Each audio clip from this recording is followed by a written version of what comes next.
So the Playmobil movie, I went to see it today. It dropped last Friday, and surprisingly, on a 4 o'clock showing on a Tuesday, there's no one there whatsoever. So I had the whole cinema to myself, which is something I've wanted for years. So obviously, what you've got to do is just you've got to walk around naked.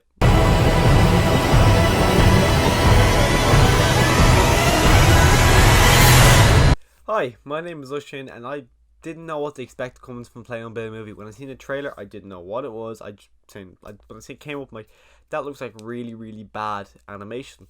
Then I found out it was the Playmobil movie. I didn't really care because I've never actually played a Playmobil. I don't really ever want to.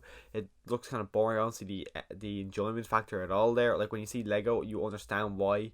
It was a bit of a weird idea for the Lego movie, but it works so well. Where you get stuff like when Emma's having a shower and you see the little blue blocks falling on his head to make it look like water.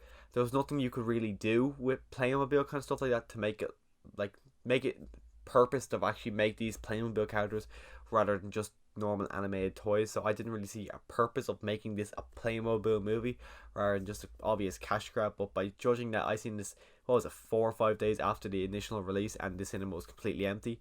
It doesn't look like it's making a lot of money. So let's just actually talk about what I thought about this movie. So let's just go. I'm going to first start off talking about the good, what I thought about this movie, and then I'll talk about the bad, and then I'll give you what I think you should do with it.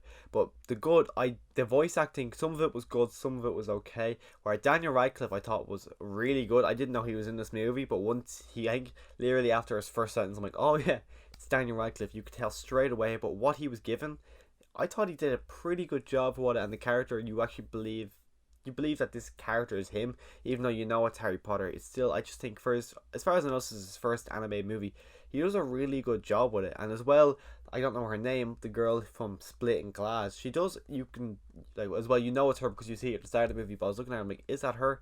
And it was her, and I just think she does. She is. I think she's such a good actress. I thought it was a bit weird that she decided to do the Playmobil movie, but I was interested to see her because I do like her. The guy who plays, I think his name was Dell. I just googled him there. I don't know who he is, but I thought I knew him, but he doesn't. But the weirdest thing about his character is he is a drug dealer. They have a drug dealer in an anime movie. They try to gloss it over, pretend like it's not, but it's so obviously a drug dealer because he sells. I think they call it like sparkly silver hair or something like that. But when you see people take it, you can clearly tell it's drugs. They have one of the main characters in this movie is a drug dealer, which it's not really a good thing for anime kids movie to see parents. I would love to see some parents' reaction to seeing a drug dealer be one of the main characters and be used mainly as a comic relief for this movie, which was a bit odd. But I I just don't understand why they had to make him a drug dealer. They could have done so many other like, I know there's a Jabba the Hutt character in this movie where he has to pay her money, and I get that he's kind of shady, but there's other ways of making him shady without making him a drug dealer. There's just those could have just done so many other different things to make him a drug dealer. The story itself is it's kind of an adventure movie from getting from point A to point B and then back to point A. But the sister in this movie, she meets some kind of funny and unique characters. Like she meets like a Jabba the Hutt character, as I said, which when I see him, like, okay, straight away you know it's a Jabba the Hutt kind of situation. We also meet some weirdish kind of robot, and it's just some fairy godmother kind of thing. And even though most of these were all set up as comic relief characters, I didn't laugh. Like, there was not one moment this entire movie I laughed. But when it comes to the Lego movie, I laughed a lot. Now I know I'm comparing the two a lot, but it's kind of hard not to because it's kind of obvious that they kind of did copy the Lego movie. But I laugh a lot in the Lego movie, even upon so many rewatches. It's such a funny and unique movie. Where this movie is not funny at all. It's just stale. Like, they try to make it funny a lot, especially Dell's character. They try to make you laugh at him so much, but you just can't. I don't even think I could see a little kid laughing at this because the jokes, they're just not good.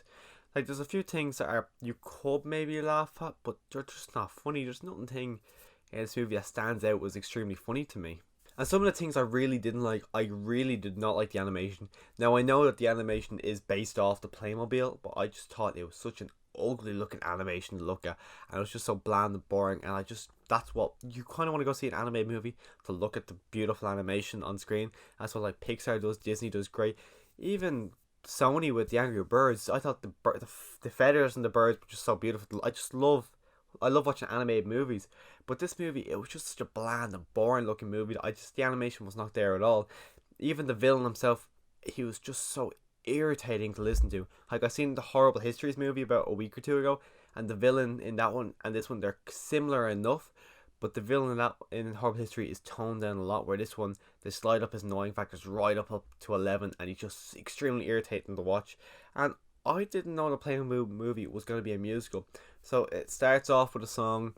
The villain has a song, and there's a few songs throughout it, and none of them are catchy, none of them are memorable. I just found them all irritating. Whenever they started to sing, I just rolled my eyes, and I didn't like it. There was no songs in this movie I liked, and I'd never download the soundtrack. Where some movies I would download the soundtrack because I thought it was really good, but not a single one in this movie was good. And weirdly enough, they also set up a sequel the same way that they did in the Lego movie. So if this movie makes enough money, I can't see it happening, but if it does, we'll get a Playmobil movie too, because the way they set it up at the end, it's even like they have a little bit of credits, and then they have this little, it's a post-credit scene. I think, as far as I know, the Lego movie does the same way, but the way they set up the way they set up the sequel, it's such a weird, and it's really forced. I don't think we will get a sequel, but if we do, I don't think I'll see it either, because I really did not like this movie at all. Overall, if you're a fan of animation, maybe you'll see it. If you're a huge fan of Playmobil, go see it as well. But if you don't care about either, I would not bother with this. I wouldn't even wait until Netflix. Just, I think, skip this movie completely. In fairness, after I was thinking, during the movie I was planning, like, this is extremely boring. My least favorite movie of the year so far has been X-Men Dark Phoenix, and I think I would much rather watch X-Men Dark Phoenix over this movie. That's why I'm putting this one a lot lower than X-Men Dark Phoenix. So currently this is my least favorite movie of the year, which doesn't say much for this movie, because I really did not like X-Men Dark Phoenix. So the fact that I hate this even more shows that you really should not bother with this movie. It's not good at all. But if you do like the video, click subscribe. Even comment down below if you've seen this movie, what your thoughts were on it, if you're planning on seeing it, if you're kind of disappointed by hearing this review. And I heard Rotten Tomatoes like below 20%, so let me know your thoughts on this movie. If you've seen it, what you wanted from it, and what you got from it, just anything. And as always, thanks for watching.